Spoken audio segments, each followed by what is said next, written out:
أعوذ بالله السميع العليم من الشيطان الرجيم بسم الله الرحمن الرحيم الحمد لله رب العالمين الحمد لله القائل في محكم التنزيل الرحمن علم القرآن خلق الإنسان علمه البيان ثم الصلاة والسلام على خير خلقه محمد بن عبد الله وعلى آله وأصحابه وأتباعه وعلى كل من استنى بسنته واقتفى أثره إلى يوم الدين أما بعد السلام عليكم ورحمة الله تعالى وبركاته هاي نبي الحمد لله رب العالمين en yetti allahu subhanahu wa ta'ala ko adi kon taguɗo en waɗi en bani adama o waɗari en kulle o waɗari en mummunteji ɓawo ɗum ɗo fof o waɗi en kadi mofte ɓurɗe moƴƴude e moftaji ɗin fof ɓawo ɗum ɗo fof hiɗen duwano mawɓe meɗen jibinɓe en e nder diina l'islam en toro Allah faati ɓen fof yo Allah waɗu jannatul firdawsil a'la werde maɓɓe kala wuruɓe yo Allah juutin balɗe maɓɓe moƴƴina battane ɗe haray inchallahu hiɗen weltano subhanahu wa ta'ala weltano oustaz Mouhammad Bobo Ba hafizahullah e nde wakkilare nde ɓe wakkili ɗo fiino ka diina wawe faamirede e nder ɗe leyɗe Europe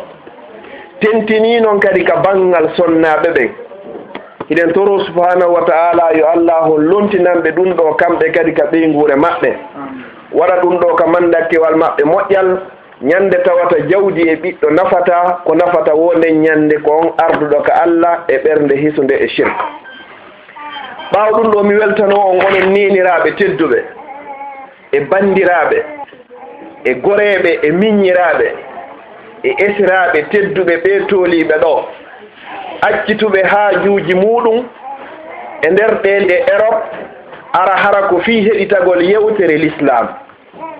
sabna Europe ɗo no woodi piiji boyi ko jokke kono si goɗɗo ari ha Europe ɗo o andi wondema pellet o wuuri seeɗa o maayay pooma ko on jokkata sifa ko ko jokkuɗon ɗo miɗo toro Allah yo Allah tabintin on e muɗum yo Allah ƴettito on hara koye hoore diina l'islam kala jogiiɗo e mooɗon ɓuttu ka dewgal muɗum yo Allah duuminanmo ɓuttu ngun kala jogiiɗo soñja tawi ko hedde gorko on yo allahu newinanmo gorko on si tawi ko hedde ɓiɓɓe ɓen yo allahu on fewnanmo ɓiɓɓe ɓen waɗa barki e maɓɓe si tawi ko jogaaki zurriya yo Allah okkormo zurriya worɓe e rewɓe wuurayɓe waɗaɓe barki jogiiɗo zurriya e meɗen wo yo Allah ɓeydanmo waɗa barki e muɗum no moɓodirɗen ɗo ni e suudu makko e moɓodiri fii Allah yo Allah moɓidiroye ni kadi ka aljanna makko ñande tawata en wawana hoore meɗen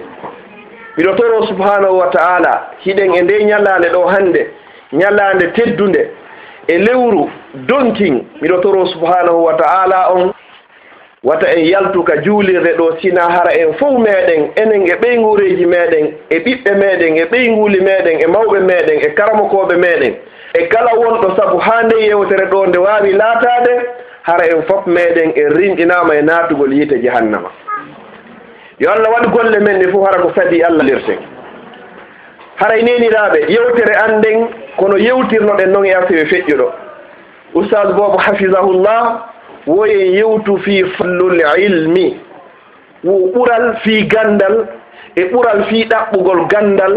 e ko honno goɗɗo ɗaɓɓirta gandal e ɓural gandiɗuɓe ɓen kadi karamo ko ɓen ko honnum e valeur woni ko ɓeeɗo jogii ka allahu subhanahu wa ta'ala Allah noon o inni ka deftere makko wo arrahman allama alquran khalaq insan allamahu lbayan allahu subhanahu wa ta'ala ko kanko woni andinɗo en ko kanko woni taguɗo bani adama o andinimo kadi kala ko ande kon haray allahu subhanahu wa ta'ala mo cippini deftere no wiye alquran wo ko jangetende simore jogiinde suratuji 114 114 sura jogiinde suratuwol adingol tippade ngol e nder ɗi suratuji aya on ko adi e wiide ko iqra bismi rabbika alladhi khalaq خلق الإنسان من علق اقرأ وربك الأكرم الذي علم بالقلم علم الإنسان ما لم يعلم. سبحان الله. وإقرأ جنب باسم عند ربك جوبما الذي خلق تقول وخلق الإنسان وتجي نتنك من علق إمور هدر. وإقرأ جنب وربك عند جوبما الأكرم أرند تدود الذي علم بالقلم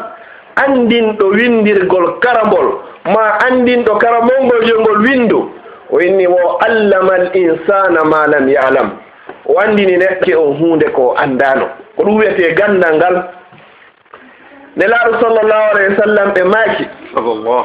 wo man yuridillahu bihi hayran faqihu fi ddin wo kala mo allah faalana moƴƴere aduna hara kadi mo muuyani mo moƴƴere nde laakara o faaminaymo ka diina l'islam yo allah faamin en diina l'islam seede ngal gandal ko yewteten fii muɗum ko honɗum ngal jogori valeur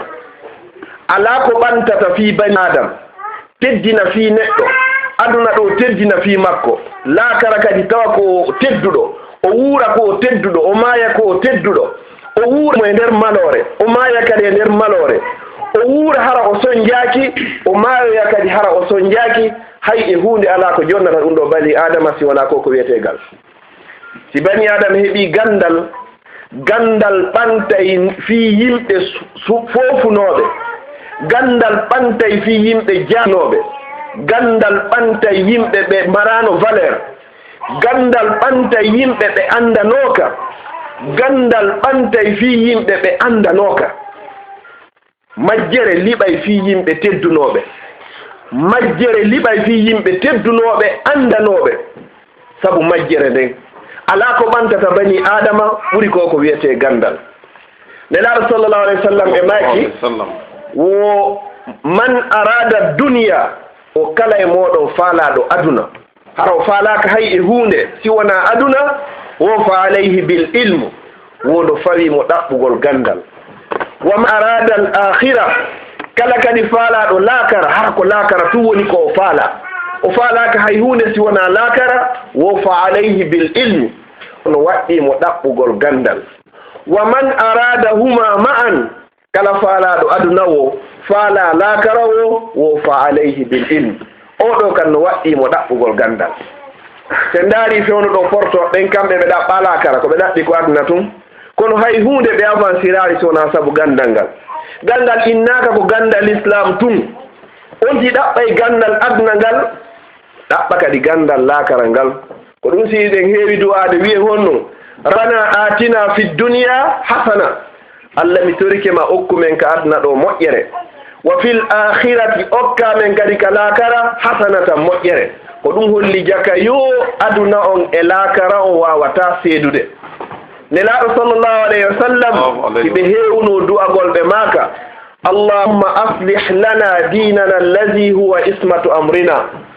wa aslih lana duniyana allati fiha ma'ashuna allah moƴƴinan men ka diina amen tawata ko fii ka woni ko tagirɗa men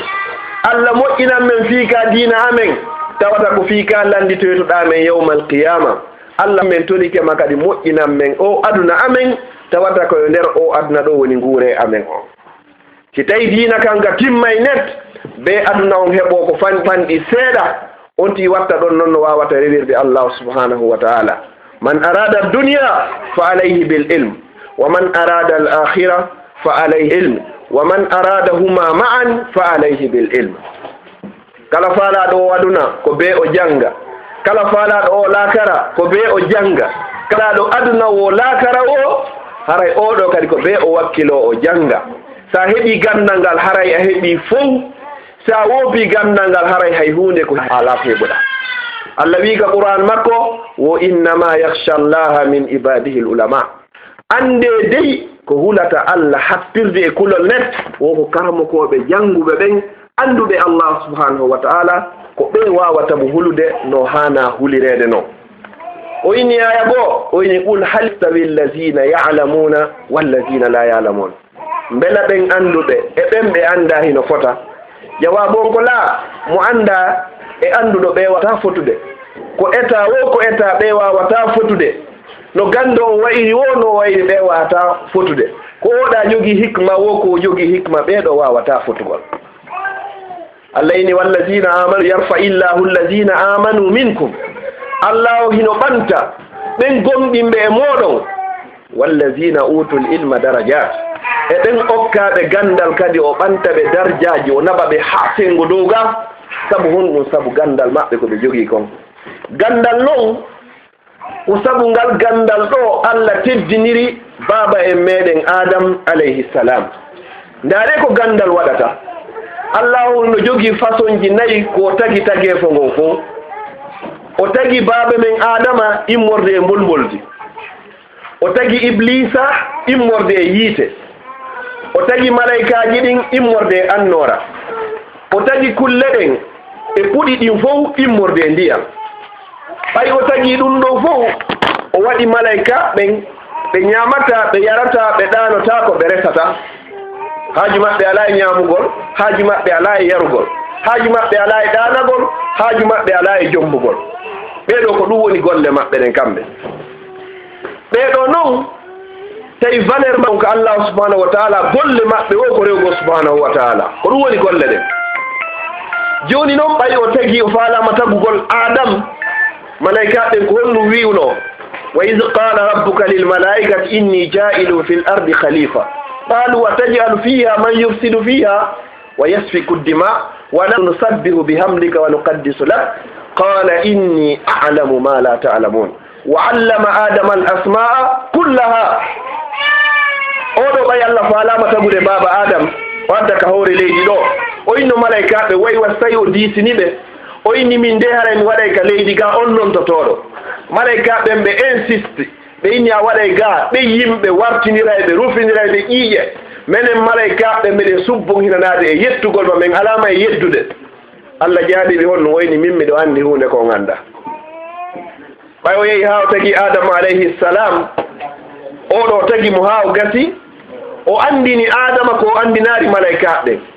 ka raɓɓiningol qissa on no andirɗon noon o weeɓitani ɗon ɗimpiiji ɗi o janni malaikaɓen ɗi o janni adama afwan ko jannari malaikaɓen o landi malaikaɓe yeeteɗan inde ɗi piiji moɗon ɗo ɓeyni tigi ɗon la ilma lana illa ma allamtana ɓen jogaki gandal sina yer konko andinɗa men subhanahu wa taala on sawini adama yeetiɓe inde ɗi piiji ɗo on sawi adama alayhi salam yeeti ɓeni kunɗo ko ni wiyete kunɗo ko ɗum wiyete kunɗo ko ni wiyete ɓay adama yeetike ɓe ɗum ɗo allah yamiri ɓe honno wa is qulna lilmalaikati isjudu li adam joni noon ɓay oɗo o andi ko on anda joni onon malaika fof hande kadi suuye sujja non adama oɗo joni e hiwro ɗon mo woni tedduɗo e hoore moɗon saabu ko janni on konko on andano si goɗɗo yeetikema no o téléphone ɗo wiyete hara andano o yeetikema ko honno numéro composirte nder ton hara andano ko honno ɗum ɗo yaltinirte ko honno message naɗirte o woni karama ko ma man allamaka harfan fa huwa abuka fi din kala jannuɗoma harfu goto haray ko baba en maka nder diina joni noon ɓay o andini adama andini malaikaɓe ha gay oyni jooɗe hiwro ɗon mo malaikaɓe fof ɓe jaɓi ɓe jooɗi ɓe huuri nabiyullahi adama alayhi salam hono sina iblis aba wastakbara wa kana min alkafirin oɗo o sali o mawnintini oyni o kanko o sujjanta adam allah inni fi honno wo halaktahu min tinin wa halaktani min nar a tagi adama o immorde e loopal min a tagilan immorde e yiite iblisa sikki wondema ko taga kon e yiite ɗum ɗon hino moƴƴi ɓuri ko taga kon e loopal ko ɗum ɗo waddi allahu subhanahu wa taala e hombo e iblisa joni noon ko fi honnum malaika ɓe ñamata yarata ɗanota ko jombata inna yo sujjan neɗɗo ñaamo yara ɗano resa faggito bakkatu ko fi honno ko sabu ko wiyete kon al ilmu gandal ngal mo ɓurima gandal haray o ɓurima koya ɗoftomo ha heɓa ko woni kon e juuɗe makko jokkamo sa yi gandal hay tawi koye juuɗe rawandu o wiyeten kon bareeru jokkundu ha hendoɗa gandal ko woni e juuɗe mayru kon wo gandal ngal ko ɗaɓɓetengal minal mahdi ila lahat koya ɗaɓɓu gandal ila ñande arɗa ko a penujo ha ñande kadi hotata hara ko a penuwo goɗɗo aray hara himo tamba e juuɗe o hootay kadi hara ko tambaɗo kadi e juuɗe. joni noon gandal ngal ɗaɓɓirtangal ɓeyni utlubul ilma walaw bisin wo ɗaɓɓe gandal wo hay tawi ko sin woni ko ngal yahante yehe ɗaɓɓoyon gandal ngal kala ngal woni ko yaw ɗaɓɓoyon gandal. ndaare imamul boukhari rahimahullah yo yurmede Allah woni e imamul boukhari o wi ka wiyete toon Irak o seppi ha o hewto e leydi Égypte tawi ko naɓimo ko fi janngoygol hadis goto nelaɗo sallllahu alayhi wa sallam mo nelaɗo maaki e makuji mum tawi on tawi ko ɓuri andude o wo ko on ceernojo jooɗiɗo e nder leydi Égypte. enen ɗo noon daare onon ɗo fof acciti golleji muɗum ari ɗo fi ɗaɓɓugol gandal nde goɗɗinata bimbi o yaha o andinoyo harfu goto aya goto Qur'an ma hadis goto e makuji nelaɗo sallllahu alayhi wa sallam baraji ko heɓata ɗon kon ko ɗum ɓurimo moƴƴande so okkama aduna on fof e kala ko woni e aduna ko ɓe janngoyta aya goto famamo ɓe inni wo eto wona e nder yimɓe nayo eto wona e nder yimɓe nayo wata wonoy jowa bo on sakko halkoɗa ɓe inni wo kun aliman eto wona gando hara ko a gando hara kala masala dina kala landal ko yowndiri dina l'islam ka landaɗa wo kala n'importe quel moment mo landaɗa haraɗa wawi jabade landal ngal ko ɗum ɗo ɓuuri e moƴƴude wona gando. woti ɗon ne waaki wonu neɗɗo jangowo aw mutaalliman neɗɗo jangowo antoɗo landotoɗo hara kala ka karamakoɓe moɓoniri ɓe tawete ɗon hiɗa jogii deftere hiɗa landade fiyakuji dine ma. wota wonare ɗiɗo ɗiɗo aw samin wonu neɗɗo heɗotoɗo ka karamakoɓe moɓodiri o a yahay heɗoɗaɓe joɗoɗoɗa e maɓɓe kadi nafitoɗa kadi e juuɗe maɓɓe fotiɗa joɗodi e gando haray himo jalbinanma haray hino wayi wacci tawi joni en naatiga nder juulirde ɗo ha gasi en huɓɓini courant fodde courant ji ɗin hino huɓɓi haray ga hino jalbani sen ɗannini courant ji ɗin fof haray ga niɓɓiti fodde hiɗa wondi e gando himo jalbinanma on seetu hande kadi hara ka wonɗa ɗon niɓɓiti hande kadi. Iblis alayhi lanatullah o mo kuddi Allah woni e mo o Iblis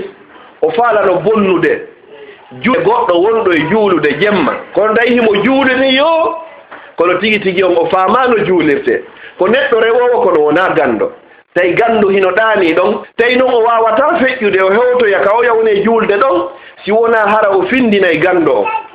ko ɗon o waɗi nettu ni yaha ara ha weeti tawi wawari feƴƴugol bonnanoya julde oya nden sabu ko gando on ɗaani ɗon kon ko ɗum gaɗɗoygol gando ko gando waaloto ɗano baraji mum hino ɓuri ko neɗɗo majjuɗo waalata rewde Allah subhanahu wa ta'ala. hina gotum neɗɗo si o woni gando en nanay joni hadis ji ɗin inchallah si a etike a woni gando ko an e humɓe wondoyta ko an e ɓen malaikaɓe tedduɓe Jibril Mikail Asrafil malakul maut ko an e ɓen wondi gure yawmal qiyama nelaɗo sallallah alih w sallam ɓe maati wo hayrukum wo ko ɓuri moƴƴude e moɗon on fof moɗon ko hombo man taallama alqur'ana wa allam ko on ettiɗo jangi alqur'an ha o faami nde o eti ha kanko kadi o faaminoyinde goɗɗo go kadi wo ko ɗo ɓuri moƴƴude e yimɓe ɓen fof joni noon ɓeyni o yimɓe huñjiɓe qur'an ɓen Allah inni hum ahli wa khassati ko ɓen woni yimɓe am ɓen ko ɓen woni hertinanaɓe lam ɓen kadi yawmal qiyama si natoyama ka aljanna neɗɗo fof neɗɗo ko yeru embere bagage makko on ko yeru ko waɗi ka sala makko e nder qur'an ko embere ɗum o towoyta ka aljannaji no hunjorɗa ana wo ko noon ƴawroyta no hunjorɗa qur'ana wo ko noon ƴawroyta ɗo woodi ɓe hunjiɓe jusu goto hara ko ha amma woɓɓe ko ha tabara woɓɓe ko ha yasin woɓɓe hunji nisfu alqur'an waɗo cheikh ramadar en ɗo hafisahullah Allah okki ɓe nema molanaɗo ɓe mofti qur'ana on fuu ka sala maɓɓe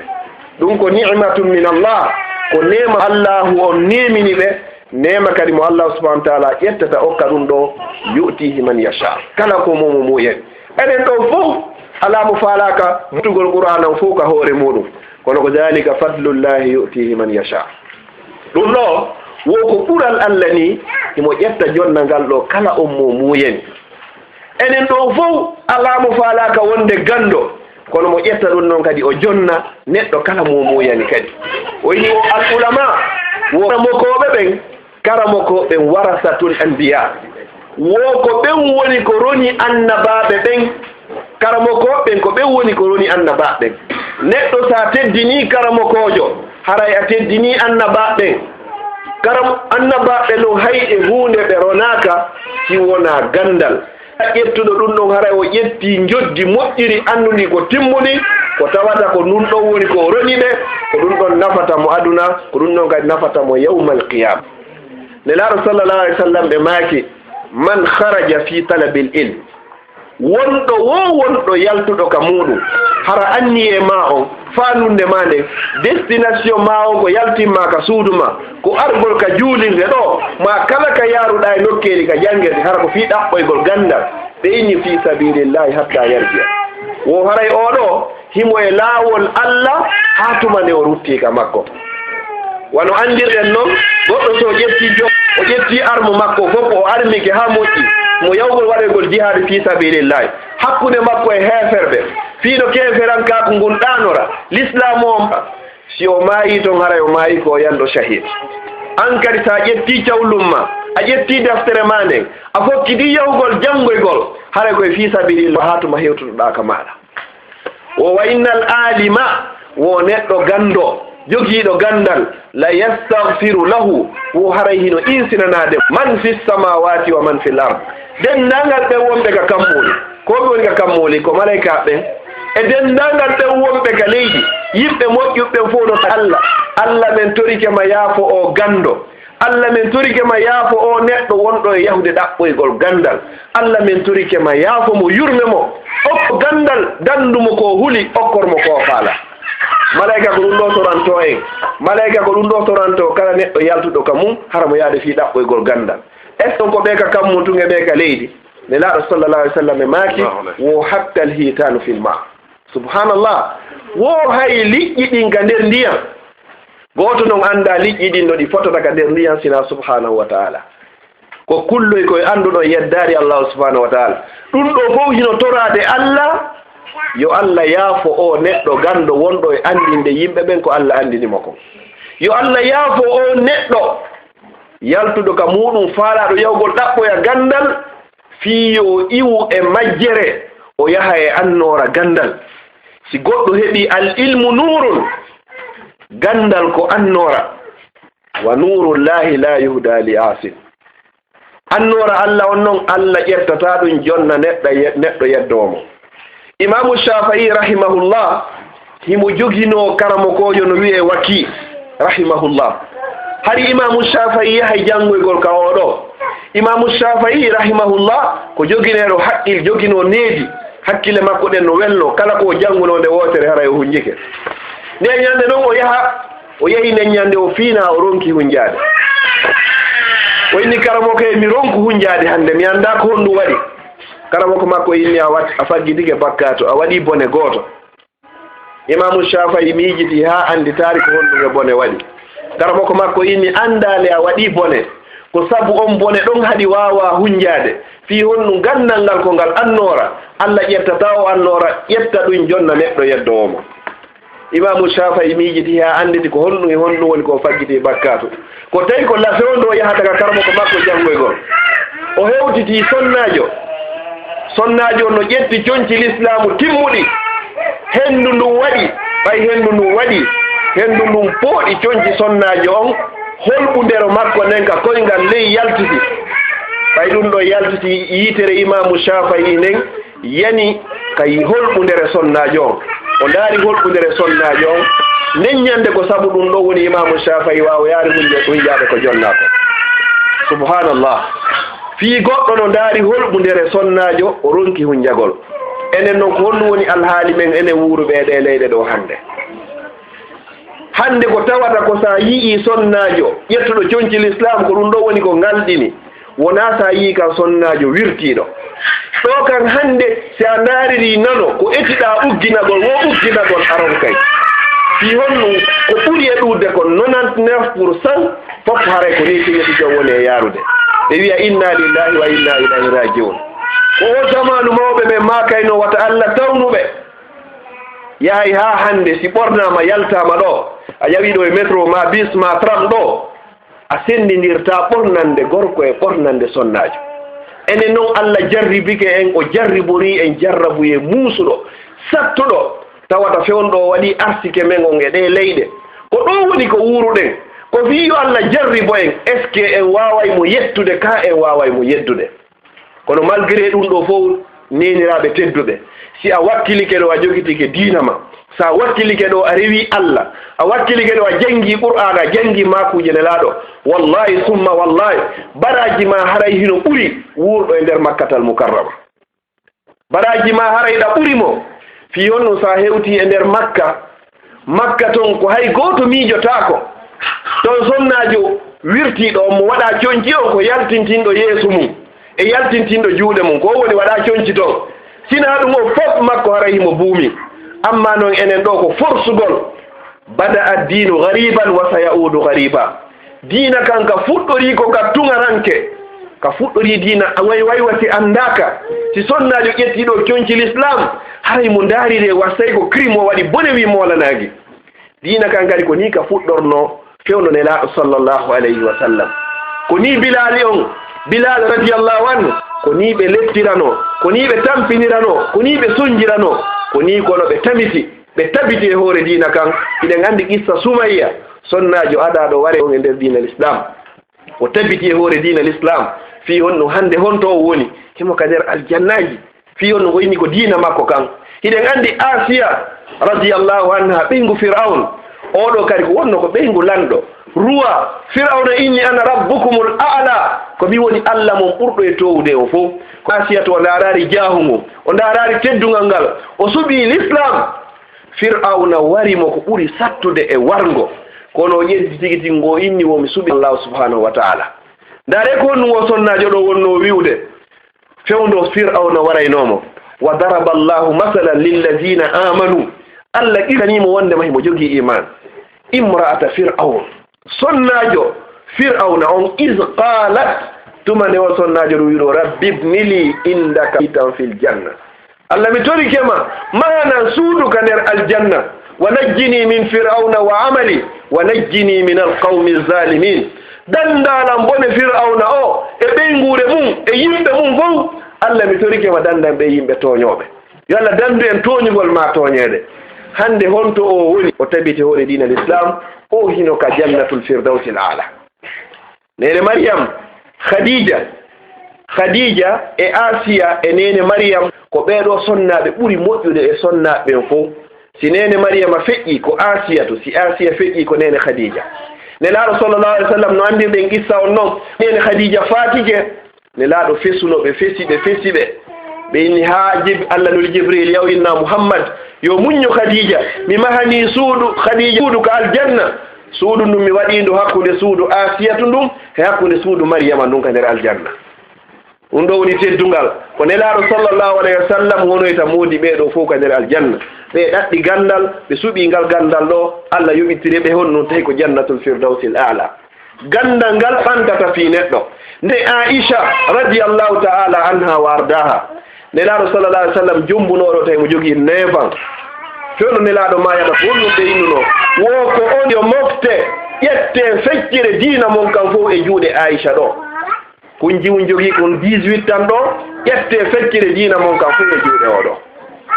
so tawi noon joguiɗo 18 ans wawi jannude aboubacre e oumar e ousmane e ali sahabaɓe patronɓe ɓen fof tawata si ɓe faljino e landal fof ko ɓe arta ɓe landene aicha joguiɗo 18 ans ko ɗum holli onon sonnaɓe noon jogii valeur ka allahu subahanahu wa taala allah on teddiniri o sabu ɗum ɗo sabu ngal gandal ɗo si sonnajo jangi o faami diina l'islam o wonay tedduɗo yiwɗo mo wo teddinay fi makko si tawi joni a ƴettiɗo coñci l'islam malgré ɓornagol coñci l'islam e ɗe leyɗi satti kono koko satti ko woni ko muñete anditen honɗum ñande seeduɗa yo warna ɗo o ko antuge golle maɗe woni ko waalo doyta ka qabruma yawma alqiyama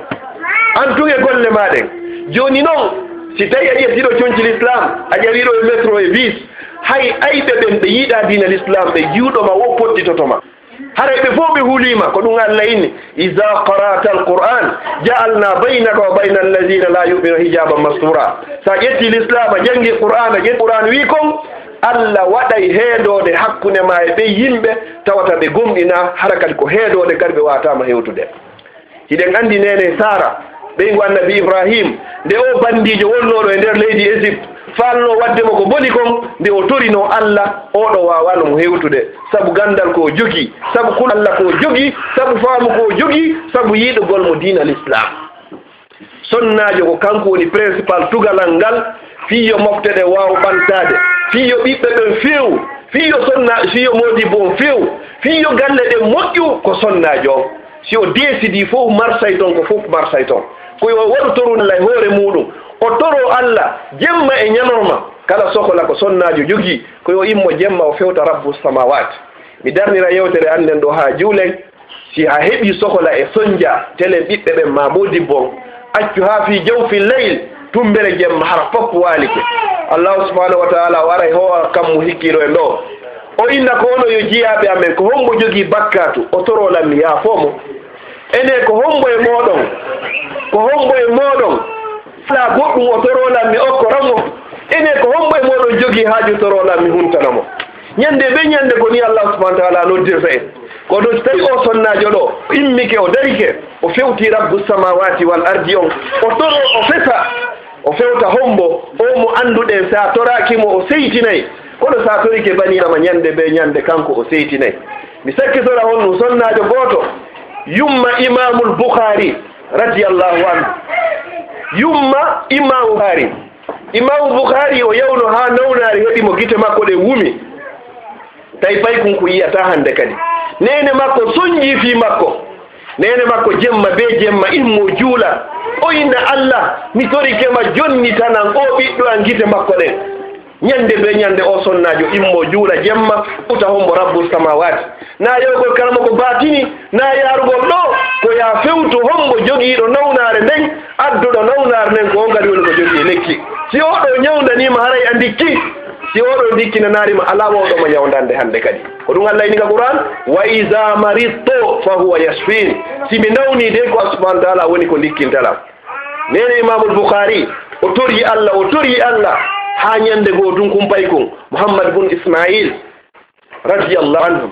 o inni nene ndaaro mi yi'i tawi sikki danene makko sikki ko sama kala taw o inni miɗo renti yeeso an nene makko sikki ko sama kala hakke weltare nde tawi ɗe pay kon Allah jonnitimo gite makko ɗen o yi'i yeeso makko hande kadi sabu honɗum Allah hoddirino hooti kadi ko yumma makko dari wakkili kon fewti rabba mawati wal ard ko on wawata wadde ɗum ɗo fof ko gandal ngal e faamu on e wakkilare sonnajo on suudu si woni tawi sonnajo on famadina hay probléme naati toon suudu si woni sonnajo no yiɗi l'islam fof jokka e diina l'islam miɗo toro Allah subhanahu wa ta'ala on yo Allah waɗu en nani jaɓi haray min waɗo haaten juuli inchallah haray waktu Allah on ko ɗum ɗo woni priorité taw inchallah aqulu qawli hadha wa astaghfirullah li wa lakum fastaghfiru innahu wal ghafurur rahim haray téléphone ji charge jonte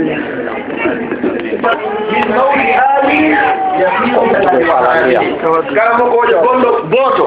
gollitiray ɗo gandal muɗum ko oɗo mayata kon hino satta e Allah subhanahu wa ta'ala ɓuri ko yimɓe wulu mayata tawa ɓe yimɓe ɗo fof ko rewoɓe kono ɓe jogaki gandal yo Allah hokkoren gandal e faami e miijo moƴƴo Sayyidina Umar radiyallahu anhu mo anduɗen on o inni o inna rajula wono gorko la yakhruju min manzilihi wo himo yalta ka galle makko wa alayhi min azu mislu jibal wo hara himo yalta ka galle makko bimbi ma kikiɗe wo hara hino e hoore makko dolle bakkatuji wo bakkatuji ɗin wo hara hiɗi ɓuri wano wa selle wo fa iza sami'a al ilma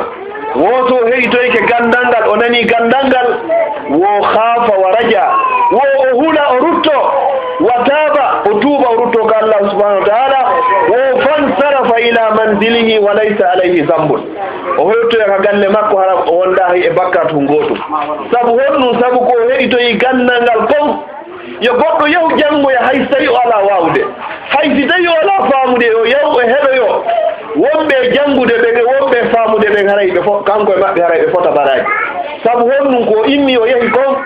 wata innu jami min ɓay mi ala e wawde ɓeɗo ɓe feƴƴitike ɗan mi hersay mi ala e yahude wakkilo yaha fodde hiɗa jooɗodi e maɓɓe andu hiɗa jooɗodi e yimɓe moƴƴuɓe ɓen si neɗɗo yalti ka muɗum bimbi mo rondi ɗonne bakkatuji ko fadkiɗiɗa telen aduna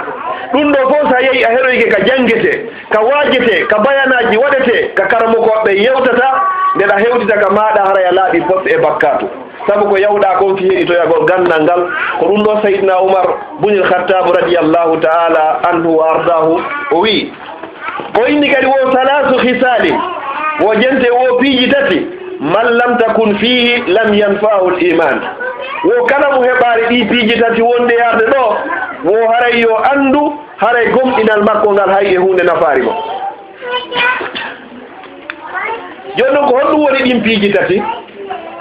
wo ko hilmun yaruddu bihi jahlul jahilin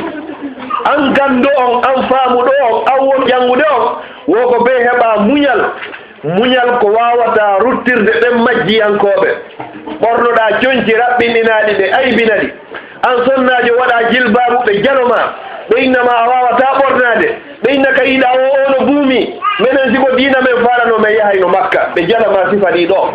siko a accitoɗo waare ɓe jalama siko a hippiɗo kufuɗe ɓe aybinama ɓe inna an a fina ko a komojo ko ɓeɗo Allah ini ka Qur'an inna allazina ajramu kanu min allazina amanu yadhakun wa idha marru bihim yataghamazun wa idha inqalabu ila ahlihim inqalabu fakihin wa idha ra'awhum qalu inna ha'ula'i ladallun wa ma ursilu alayhim hafizin kon wonida résultat o fal yawma allazina amanu min al-kuffari yadhakun si tawi a feƴƴi hakkudeji maɓɓe ndaarino o ɓornori ndaari coñciɗum no daaso ndaare ngiɓanewi ndaari bawum ndaari coñcum daɓɓiru ko ngoni e ni ɓe sabitama na an ɓe woni ko ɓe jali ko l'islam woni ko ɓe aybini wata seytin ko Allah innuma ya waɗu si waɗuɗa ko Allah innuma ya accurunɗa kadi si accuɗa hina an ɓe jali ko diina l'islam woni ko ɓe jali mo jali l'islam waray ko Allah subhanahu wa ta'ala woni ko aybini haray ko nelaɗo sallallahu alayhi wa sallam ko nelaɗo addi ko ɗum woni ko jali qul abillahi wa ayati ene ko Allah e ayaje makko ɗe wonɗon jalde jalkita wo la ta'tadiru wata on ngantino kadi kafartum bi imanikum on wonti heferɓe ɓaawo gomɗinal moɗon kala jaluɗo l'islam kala jaluɗo sonnajo ko ɓorni hara joyi ɓornande nden ko jornande l'islam jala ɗum ɗon aybinamo inna o fina ma gorko on inna yiɗa yugol ngi jilbabuyi so inni o yiɗa yugol ngi jilbabuyi na an o aybini ko l'islam o aybini wata seytin Allah no innuma ka Qur'an ma yuqalu laka illa ma qad qila lirrusuli min qablik goto e meɗen ɗo hande o aybintake o jalatake o sabitatake o heɓata ko metti ɓuri ko ajiɓe feƴƴuɓe heɓuno kon a heɓata ko nelaɗo heɓano a heɓata ko Aboubacry e Oumar e Ousmane e Aliyu e Talha ko ɓeɗo woni ko heɓano kono ɓeɗo ɓe muññi hande honto jalunoɓe woni honto jalanoɓe woni ɓe fof ɓe hewto yeeso Allah subhanahu wa ta'ala hande jaloɓe ɓen ɓe muññi e hoore dina l'islam hande hiɓe ka nder aljannaji towɗi wonnoɓe jalde ɓen ɓe sikki wondema ko kamɓe woni finɗe ɓen hande hiɓe ka nder yiite jinama kala neɗɗo wonɗo ɗo sikki o fini wondema o jangi ha o faami o ronki ƴettugol l'islam haray komojo ɓura o neɗɗo ɗo ko o woni komojo musidɓe si goɗɗo wuuri ɗo o wurani hoore l'islam o jokkiɗo weɗi foti o jaari kunkuran hundo o ndiyankoɓe foti ɗo ngal cellal ɗo o woɗɗitike Allah subhanahu wa ta'ala haray neɗɗo ala perduɗo ɓuri ɗo neɗɗo ñande o nawni si a nawni ɗo a waɗoyke ɗo citadel ɗo ma waɗoyke ɗo Saint-Pierre ɗo nden ñande na coñci faalaɗa na jawdi faalaɗa hay hunde alaka nden ñande mo inni aduna o fof ƴette ɓukke nder yiite jahannama fiya heddu cellal ma haray ɗa wattili ko ɗum ɗo Allah yewte ka Qur'an yawaddu l-mujrim law yaftadi min abi yawmidin bi bani wa sahibatihi wa akhihi wa fasilatihi allati tuwi wa man fil ardi jami'an thumma yunji neɗɗo weɗatto ñalande dangal ɓeyngure ko fof gorol makko fof nene makko e ɓen makko e ɓiɓɓe makko e moƴƴi makko fof yo ƴette ukke nder yiite jahannama fi kanko tu yo daɗu Allah ini kalla ko an tigi woni ko ukkete an sikkunoɗo a jangi français ma jangi anglais ma jangi arab ha woni neɗɗo finuɗo a fini e ɓawo l'islam a andi ko fewndi e anda l'islam ne kala ko jokkiɗo hay so laamike ha hontote so laamike ha leydi ɓurdi mawde ni fewɗo e leyɗi ɗen fof dow to si o anda l'islam musidɓe julɓe mo wondi e ɓuttu ha ñande o laati fure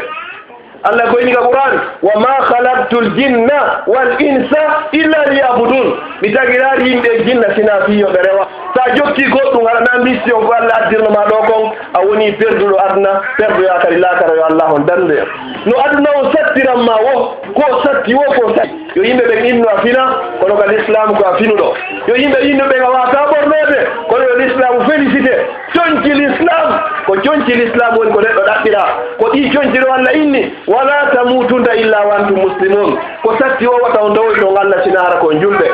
debbo sonnajo o ƴetta coñci makko lismu ɗin si tawi ko fii o daɗu fii honɗum fitina ala ɓurɗo e sattude e hoore worɓe ɓen ɓuri sonnaɓe ɓen fii honɗum sabu mankugol ƴettugol maɓɓe coñci laamu si sonnajo ƴettiɗo mbuuɗi mum ɗi o yangori lakkere makko o soori aɗo coñcoy peppetoy coñcoy tawata himo wirti o yalta kadi ka yaasi o soñja julɓe ɓen kadi mbuuɗi makko ɗi o heɓiriɗi no dagori o finansiɗi ka harmi Allah subhanahu wa taala o ñalandar gam so maayi o tuuɓari on to wonoyta werde makko fii jahannam nda rew hadis mumen fof meɗen en hunjire nelaɗo sallallah alih w sallam simplifiani sonnajo ɗon o inni o piiji nayi si a waɗi ɗin ɗon ñalande dargal aljannaji ɗin kala ka faalla ko ɗon naseroyta ida sallat il mar'atu hamsaha alamu hunjaki on si sonnajo juuli waktuje makko ɗin joyi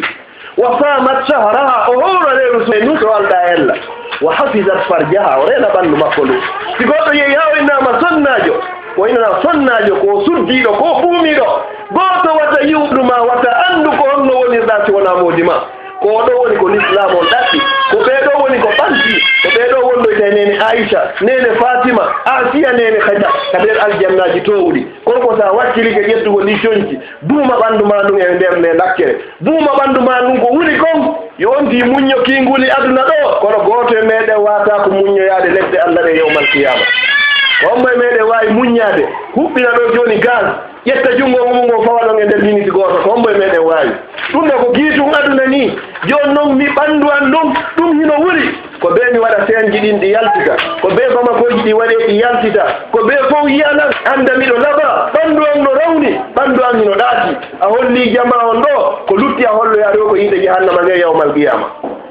fi honno a jangi l'islam kono a famarimo kono sa famimo kadi awa gollitirarimo yo debbo won komojo o wona komojo ko hommo hani innugol debbo ino fini ko modibbo makko o ko lutti ko fof joyinnu ko a komojo wota haaju maɓɓe wonu e ma ta haaju ma kadi woni e maɓɓe o ɗon woni sonnajo qul lil mu'minina yahdudna min absarihin yoɓe higite maɓɓe ɗe ko honɗum taw daari ha tawata yo ɓorno fiyo yimɓe ɓe innu himo laɓa taw ko honɗum hadaf ma o innamal amalu ko binniyat si tawi ko kandorɗa ko fiyoɓe inni ɓe laɓa hiɗa laɓa haray gandal magal ngal nafarima anni e ma on haray o moƴƴani golleji ɗi fof noon ko ƴettirte ko saabu anni e on musidɓe julɓe tedduɓe si ɗum ɗon feƴƴi kadi honɗum kadi timminanta goɗɗo imanu kadi wa wara'un yahjiz bihi anil maharim neɗɗo kadi heɓa o yankinare ruɗande ko heɓuɗa wo an sonnajo woni wona sonnajo yondiniɗo wona sonnajo muññiɗo hara wona ƴamayɗo ko ɓuri taɗa modibbo on gandal ngal wiya ɗum l'islam o wiya ɗum si sonnajo newinani moodi mum Allah subhanahu wa ta'ala niwinanaymo waɗa barki e makko waɗa barki e ɓiɓɓe makko ɓen ila yawmil qiyama sonnajo ko muññi moodi makko o teddinimo hara ko lillah hara ko fi Allah fi gayri masiyatillah hara ko alda o yeddugol Allah subhanahu wa ta'ala haray ko joddi makko ni ko jannatul firdausil ala enen ɗo fof so hiɗen jooɗi ɗo hiɗen wajodira hiɗen janga hiɗen hunjo Qur'an hiɗen fira hadis nelaɗo sallallahu alaihi wasallam hiɗen woɗɗito ko harmi hiɗen ara ha e leyɗe ga tawata haaji meɗen ala ko harmi ko fino heɓiro yen firdausil ala jono ɓeyni an sonnajo o sa juuli wajimaɗi a hoori lewru suuma hennu a reeni ɓandu ma ɗum a ɗoftike o modibbo ma wo aljannaji ɗin fof jeetati yawmal qiyama komo faalaɗa o woni ko naatiroyta e mum mi toriki Allah onon ɓe toniɓe ɗo fof yo Allah hokko firdausil ala si ɗum ɗon feƴƴi Sayyidina Umar radiyallahu anhu o winni honɗum wo la ubali mi haajaka mi humpaka asbahtu ganiyan aw faqiran si weeti bimbi tawata komi galo ma komi baaso haaju an alaa e ɗum ɗo ɓe landimo o fi honɗum wo fa inni la adri ayyuhuma hayrun li mi annda ko honɗum emo ɓuri lam moƴƴande hande sonnajo wiyeteɗen to faale maɓɓe ɓen fof koyo salen on laɓe hi harma koyo ɓanndu ndun laɓe coñci ɗi laɓe kono noon ko si tawi diina l'islam no yaaji e muɗum hara wona weltindagol e fayɓe ɓen doga ɓaawo aduna yeggitaneeji fayɓe ɓen ɓaawo aduna ɓittinana moodibbo on ɗum ɗon hino harmi ka nder diina l'islam doga ɓaawo aduna gilendi o ɓandireni no dogude ɓaawo aduna kono fi gooto ma dimanche gooto o wawata heɓugol tan fi andinoyagol hadise gooto ko goɗɗo andinoyto hadise gooto baraji ɗum no ɓuri moƴƴandemo kawan taala yawmal qiyama e di kala aduna e kala ko woni e aduna o nelaɗo sallllahu alayhi wa sallam ɓe maaki la an yahdiya llahu bika rajulan wahida nde wonata sabu aaden gooto mo feewano o feewira sabu ma o anda l'islam wo hayrum min humri ni'am ko ɗum ɓurma moƴƴande e ndi ayde tew dammi ma ɗum hayrun laka min addunia wa ma fiha ɗum no ɓurma moƴƴande kala aduna o sa hokkame kala ko woni e muɗum kadi fi honno ko andinoɗa hadis gooto are hadis ɓurɗo e fotude man salaka tariqan wo kala jokkuɗo laawol yaltamisu fihi ilman hara ko wonɗa jokkude on laawol ko fino heɓiroya gandal sahhala llahu lahu bihi tariqan ila aljanna o allah newinente ngol laawol ɗon ha hewtoyaka aljanna en ɗo fof ko honɗum faala ɗen si wona aljanna joɓen ɓe inni aljanna o ko heɓorta koye ngol laawol gandal ɗo mo bemen si golli lendi hay vendredi samedi dimanche ma dimanche tum yo wonti wakkilo heɓoya darso gooto ma aya qur'ana gooto o heɗo si o faamimo awa si o famarimo awa fof ye muɗum haray mo jogii baraji o wakkilo o janga si goɗɗo ɗo jangude qur'an ɓe inni wo almahiru bil qur'an walladi yaqra'u l qur'an wa huwa mahirun bihi wo on neɗɗo jangowo qur'an hara mo maîtrise imo andi ahkamu tajwid imo andi makharijul huruf imo andi ahkamul wu'u fof wo oɗo ma assafaratil kiramil barara siga o sonnajo udditanɗo e ɗo yewtere mo janggani en ɗo laawo ɓoccimo fi yawmil qiyama wotina wawi jangude qur'an hito kon no weeli ñawoje ɗen no timmi ɗa andi ko honto darete hiɗa andi makharijul huruf o fof wo ko an e jibril e mikail e asrafil e malakul mawti wonɗo ta yawmal qiyama ko ɗum ɗo wiyete valeur sabu wonno ko wonti rondi alqur'ana kon wallazi yaqra'u alqur'an wa yatata'atu fihi lahu ajran amma no on jangayno qur'an hara himo uttu ettenno ko kala hombo wawata timminirde halfere wotere ko kala hombo wawata heɓirde bindol gotol eske oɗo kando mari joddi naam himo mari joddi kala alif goto mo jangi mo mari baraji sappo allah yoɓa mo baraji ko jangi qur'ana kon allah kadi yoɓa mo baraji ko tampi ko soñji kon fi janngol kon allah montana mo bakkatuji jogandema ka o yaltika makko ha o hewtoya ka o jangata ɗon fodde himo jooɗi kadi ka o jangata ɗon si tawi o lorrari goɗɗo salligi bonirari mo haray mo windanede baraji was tawi o juulay woni si tawi o ari luttude e muɗum haray mo tawa e yarɓe sahidi ɓen honɗum faalaɓe kadi ɓuri ɗum ɗo neɗɗo fof neɗɗo ɓeyni o man lam yamut bi sayfi mata bi gayrihi tanawwatil asbabu fal mawtu wahidu wosi a mayari fi allah sa jokkari fi allah ha mayɗa toon wo a maya e nokku go hara hina fi allah wo kono pellete kanko ɓe maya pellete aɗo e ñande goo niñiraɓe hara eɗen ɗo goto e meɗen woɗaka hara ko ɓiɓɓe meɗen woni e yewtude fi meɗen hara ko kamɓe woni e yewtude fi meɗen joni noon an kadi miijeti ko honɗum ardinɗa ñande tawata fima gaynama yewtede fof ko honɗum tawata tawoytaka gabru ma si tawi yeejon ɓe inni surroɓe arti gaynama ombiteɓe few ko honɗum waaloduɗa ɗon tawata hay malayka ɓen inni mande rabbuk ko hombo woni joomi ma tawata hay ɗum a wawata jabade man nabiyuk ko hombo woni annabajo ma o hara hay ɗum a wawata jabade ma dinuk ko honɗum woni diina ma kam hara hay ɗum a wawata jabade ma qiblatuk honto fewtenoɗa juula hara hay ɗum a wawata jabade ma kitabu ko honɗum woni deftere ma nde ɗe lande gaɓurɗo hara hay ɗe a wawata jabade ɓe innotoma ede ko honɗum addunoma e aduna ko honɗum addunoma e aduna haari ga waɗari ɗittiji ɗo fof ko honɗum wiyoyta jomum ma no yawmal qiyama hay e hunde haray alaari ko addunama e aduna allah ne himo wowli ka ɓuura ndefre makko inni mi tagirani on dey ono yimɓe ɓen e jinnaji ɗin sina fi yo rewa o ma uridu minhum min rizq wa ma uridu an yutimun mi faalaka arsike e juuɗe moɗon mi faalaka kadi yo ñamminan inna allahu wa razaqu zul quwwati l matin sa woni e programme allah on net allah eltay ko kurkanoma an bani adama o imo inni hadisul qudusi mi darnira tenen ɗon yewtere hannde wo ko ayyo bani adam mi tagima fi hoore am min Allah mi tagi ko taga kon kadi fof fiima am bani adama si a etiki am bani adama on a kurkanike lam min Allah a waɗi programme ji maɗi fof fi an kala ko mi tagi kon fof mi inna yo kurkanoma an jiyangel angel sa ƴetti fiima o fof a kurkanike aduna a ciro kurkanagol Allah subhanahu wa taala min nayi kala ko mi tagi ko ga an kadi yo kurke kono pellete anndu a wata heɓde ko faalla kon yande ɓe haray koye moneji wonda bani adama yo heɓu ko wiyete kon alqana'a wiyete ko yondinare sa woni neɗɗo yondiniɗo neɗɗo muññiɗo ko heɓuɗa o wawete yonude wata ndaaru ka bange aduna ɓen ɓurɓe ma kaka bange diina ndarata ɓen ɓurɓe ma si goɗɗo no ɓurma tinnade huññagol qur'an koya waɗ concurrence e makko inna vraiment oɗo min kadi mi hewtotomo mo ɓurma huññagol hadis inna si Allah yen ɗoynede hitande arore hara min kadi heɗiwa ko huñƴi kon ɗon haray hino moƴƴi amma ɗon daarugol salon o ɗo no laaɓa ɓuri salon han o hankiɗi o ɓorni ɗi naaɗi o ɓorni hannde la ɗum ɗon haray moƴƴaka nder diina l'islam la yahurrannaka taqallubu alladina kafaru fi lbilad wata hoɗe ɓomle yiddoyirde ɓen ka hoore leydi ɗo o mata'un qalil seydna oumar radiallahu anhu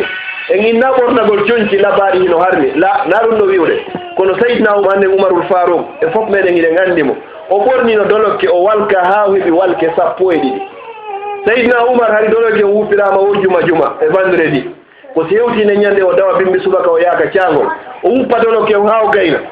o yaha o jooɗo ko ɓaawo baape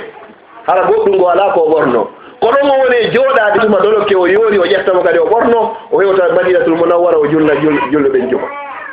ko ɗo wi wonno amiral muminin ko kanko jogiɗo jawɗi julɓe ɓen fof kadi kono sustaɓe ton muuri hay gooto ñande ko ko honɗum heɓimo ko honno jama on anndiri ɗum ɗo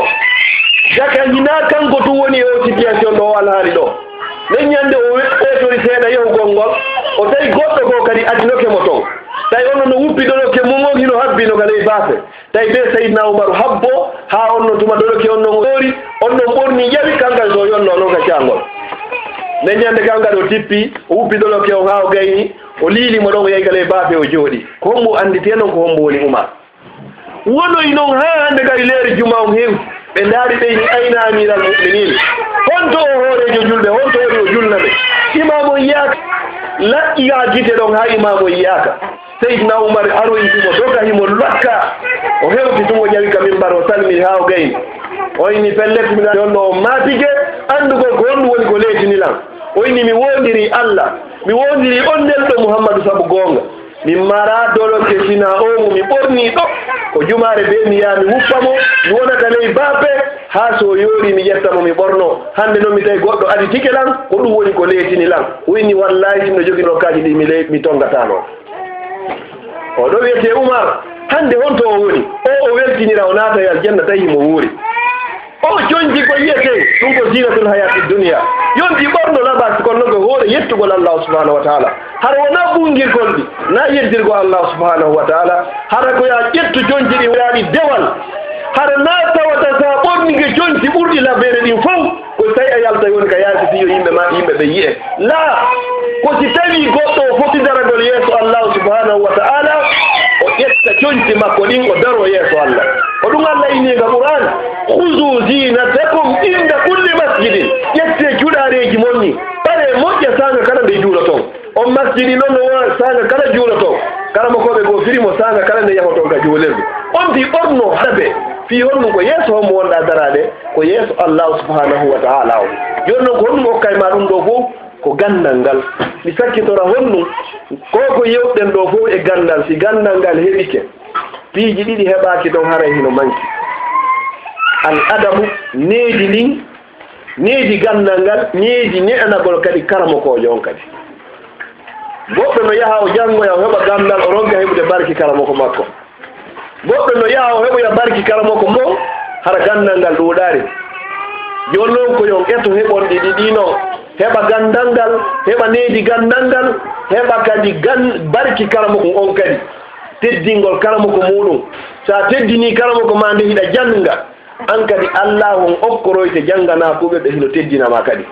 haray noon ya allah mi daro wanwa fewndo ɗo mi accita micro o fewndo ɗo mi jewnta oustade boobo haray mawɓe meɗen kadi hino ga alhaji mouhamadou sansi ba ɓe acciti golleji maɓɓe ɗin fof ɓe ari ɗo fi semmingol ɗen e toro Allah yo Allah fooɗu balɗe maɓɓe moƴƴina battane maɓɓe haray ɓe organisation ɓe kadi o bayara ɗo fiino laatora kadi oustad mouhamadou boba dalaba turki Allah subahana taala yo Allah waɗuno ko mandakkewal maɓɓe moƴƴal enen ɗo kadi fof no jooɗorɗen nde laktere ko ko wuli ɗo yo Allah lontinan en ɗum ɗo hara ko ɓuuwol jannatul firdawsil a'la kala jooɗiɗo ɗo no wondi e nema yo Allah o duminan mo nema makko kala wonɗo ɗo no wondi e sohla yo Allah ittan mo sohla makko kala wonɗo ɗo tawata no feppidi e modibbo yo Allah dumin pottal ngal kala jogiiɗo soñja tawi ko bange modibbo ma ɓiɓɓe ɓen yo Allah mo ittu mawɓe meɗen jiɗiɗo l'islam neyen dina l'islam kala fatiɗo e maɓɓe yo Allah waɗa firdawsil ala werde makko ɓe yanganike en enen kadi yo Allah okkoren ko waweten ɓe yoɗitirde yo Allah okkoren kadi zurriya kadi ko yangano en yo Allah okkoren ɓiɓɓe du'antoɓe en ɓaawo meɗen ربنا آتنا في الدنيا حسنة وفي الآخرة حسنة وقنا عذاب النار وصلى الله على نبينا محمد وعلى آله وصحبه وسلم تسليما كثيرا سبحان ربك رب العزة عما يصفون وسلام على المرسلين والحمد لله رب العالمين